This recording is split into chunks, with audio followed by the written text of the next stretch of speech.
মন্ত্রী, প্রচন্ড শীত পড়েছে না? হুজুর, এটা মাঘ মাস, শীতের দাপট তো একটু থাকবেই হুজুর। মহারাজ, কথায় আছে না, মাঘের শীত বাঘের গায়ে, অর্থাৎ বাঘও এই শীতকে ভয় পায়।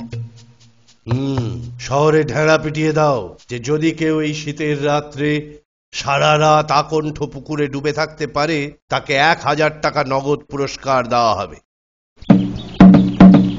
শুনুন শুনুন মহাশয়রা, মহারাজ কৃষ্ণচন্দ্রের আদেশ হলো, যদি কেউ এই মাঘ মাসে সারা রাত পুকুরে ডুবে থাকতে পারে তবে তাকে নগদ 1000 টাকা পুরস্কার দেওয়া হবে। মহারাজ, আমি ঘোষণা শুনে এসেছি। মহারাজ, আমি রাজি। আপনি এই বয়সে সারা রাত পুকুরে ডুবে থাকবেন? আপনি কি পাগল? না না না মহারাজ, আমি পাগল নই, পাগল নই। আমার একটি বিবাহযোগ্য কন্যা আছে। যদি পুরস্কারের টাকাটা পাই তাহলে তার বিয়ের ব্যবস্থা করতে পারি মহারাজ। ঠিক আছে, চেষ্টা করুন। এই সকলে সাক্ষী রইলেন, এই আমি আকণ্ঠ ডুবে থাকছি। প্রহরী ওর দিকে নজর রাখবে। টাকার দরকারে মানুষকে এমনই পাগল হতে হয়। ভগবান রক্ষা করুন, ভগবান। হুজুর, হুজুর, এবার পুরস্কারের টাকাটা। আচ্ছা ব্রাহ্মণ, এই কনকনে শীতের রাত্রে আপনি কি করে গলা অবধি জলে ডুবেছিলেন? মহারাজ, মহারাজ, আকাশে নক্ষত্র টিপ টিপ করে কেমন জ্বলছে তাই দেখতে দেখতে রাত কেটে গেল। তাহলে তো তুমি পুরস্কারের টাকাটা পাবে না। সে কি মহারাজ, সে কি দোষটা কোথায়? ওই নক্ষত্রটির আলো দিয়েছে বলেই তো তুমি জলে ডুবে থাকতে পেরেছো। হে ভগবান, হে ভগবান, এ কি বিচার! হে ভগবান! নিয়ম অনুসারে ওই সময় আলো বা অগ্নির তাপ নেওয়া নিষেধ, তাই তুমি ঘোষিত পুরস্কার থেকে বঞ্চিত হলে।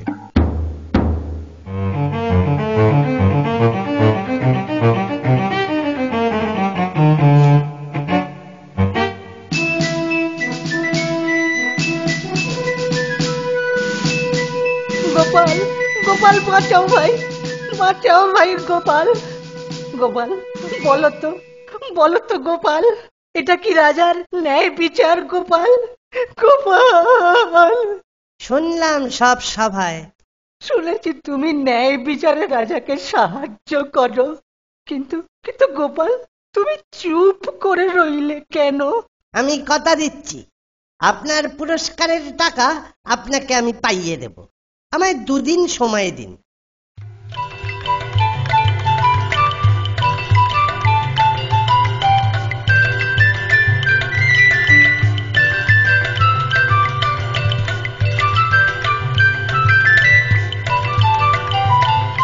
মন্ত্রী, আজ গোপাল অনুপস্থিত কেন? পেয়াদা পাঠাও। পাঠাচ্ছে হুজুর। পেয়াদা, গোপালের খোঁজ নিয়ে এসো। জি হুজুর, এক্ষুনি খবর আনছি।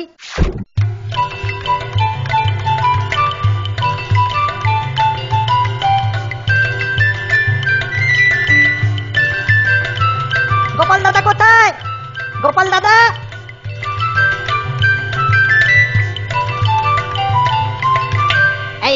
এই যে, কি করছো? রাজা ডেকেছেন, এক্ষুনি চলো। তুমি রাজাকে গিয়ে বলো আমি খিচুড়ি রান্না করছি, রান্না শেষ হলেই তবে যাব। আরে, এইভাবে কি খিচুড়ি রান্না হয়? ও তুই বুঝবি না রে বাবা, যা করছি সবাই গিয়ে সব খুলে বল। কি এই অদ্ভুত কাণ্ড! আমি এক্ষুনি গিয়ে বলছি। যাই যাই, এক্ষুনি যাই।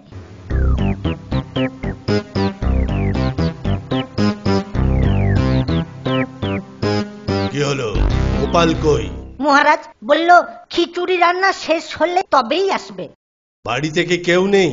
হুজুর সবাই বাড়িতে আছে, কিন্তু গোপাল দাদা মাঠের মধ্যে লম্বা বাঁশ পুঁতে তার মাথায় চাল ডাল চাপিয়ে তলাতে খড়ের আগুন করেছে। অদ্ভুত কাণ্ড, এইভাবে খিচুড়ি রান্না?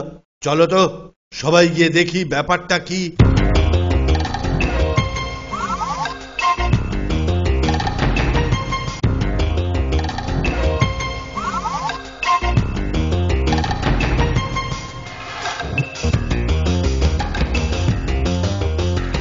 গোপাল, তুমি বাড়ি ছেড়ে মাঠে কেন? হুজুর, কাজ করছি। কি কাজ করছো? আগে রান্না করছি। মাঠের মধ্যে কি রান্না করছো? মহারাজ, খিচুড়ি রান্না হচ্ছে, দেখছেন না? আচ্ছা গোপাল, তুমি কি পাগল হলে? না মহারাজ, মাথা আমার ঠিকই আছে। আরে বাবা, অত উঁচুতে হাড়ি আর নিচে দিচ্ছ খড়ের জাল, এতে কি খিচুড়ি হবে?